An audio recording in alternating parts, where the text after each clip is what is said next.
Last week, the Santa Maria Police Department, along with several other agencies, conducted a gang sweep in the city. Officers seized weapons and drugs and arrested 35 people.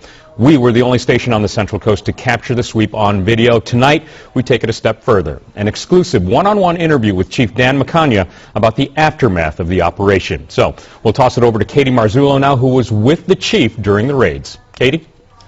Thank you, Arturo, and Chief Dan Macagna joining us now in studio for some follow-up, because there's a lot that goes into this and TV has a limited amount of time. But first, when you got here just a little bit ago, you told me there's an update. You guys have made another sweep outside the city. Absolutely. When these things happen, there are always follow-up cases, and we did a follow-up search warrant in the city of Bakersfield today with the assistance of the Bakersfield office of the DEA. A very significant hit directly tied into our investigation, where we've seized just about $500,000 in cash.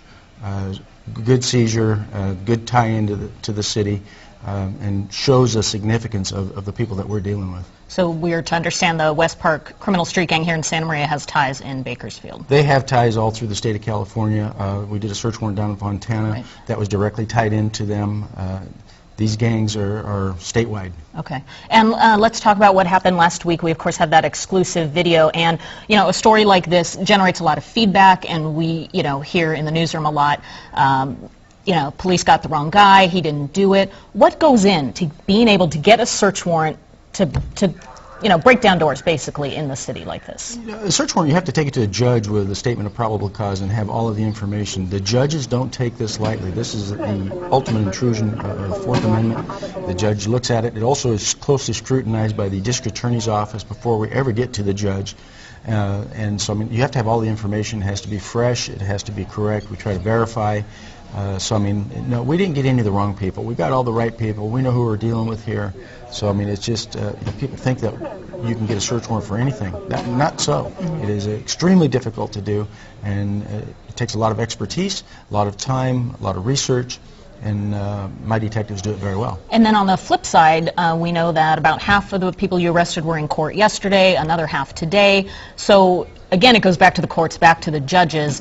If you didn't have the evidence, if the proof wasn't there, the case will get thrown out. Absolutely. They're going to look at the probable cause, you know, to justify the arrest, which the district attorney has already done. I mean, they reviewed this. They issued Ramey warrants for these individuals based on the information that we had to justify the contact and the search warrant and the arrest warrant. So it's had judicial review all along the way. It's not something that we just did in the middle of the night. This thing's been going on for almost a year, and we've done a lot of homework on this case. And I was going to say, it started about a year ago with some arrests, but was sort of concentrated in the last 8 months or so, and that was kind of a touchy time for the police department, if I may say. A lot of folks looking at you guys, scrutinizing, asking for injunctions and other ideas. What is your response to that? Well, we were under a lot of criticism, and it was very unfortunate. All during that time, we were right in the middle of this investigation, and I just had to kind of sit there and take a lot of the criticism, not being able to tell the public, hey, by the way, we're in the middle of something that's really big and widespread, just like what we did a year and a half ago with the Northwest Street gang. You can't tell them that. You can't reveal that information, but it's ongoing. And you know what? I'm here to tell you that we're in the middle of some other stuff now.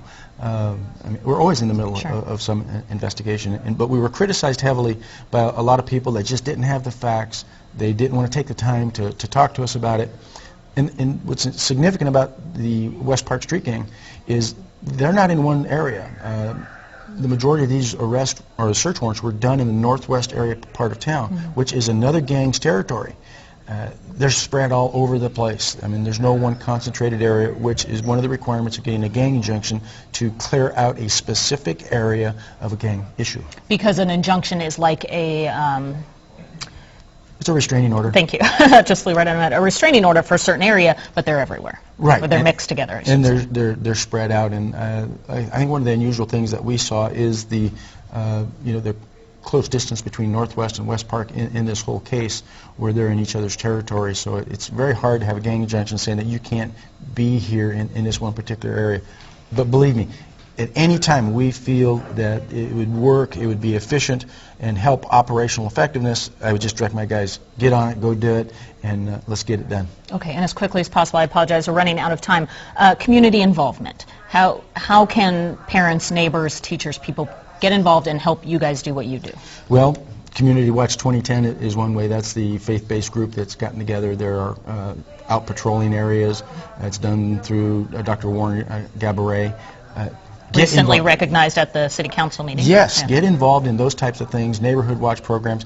You see things in your neighborhood, call it in. And we can't be everywhere all the time and as quickly as they would like. But you know what? If we don't know about it, you don't call in, we're never going to know about it, and we're not going to be able to address the issue. Okay. Well, thank you, Chief, for giving us the exclusive and letting us know about the updates in Bakersfield, and keep us posted. I will do that. Thanks so much for joining us. Thanks for having me. Stay with us. Weather is next.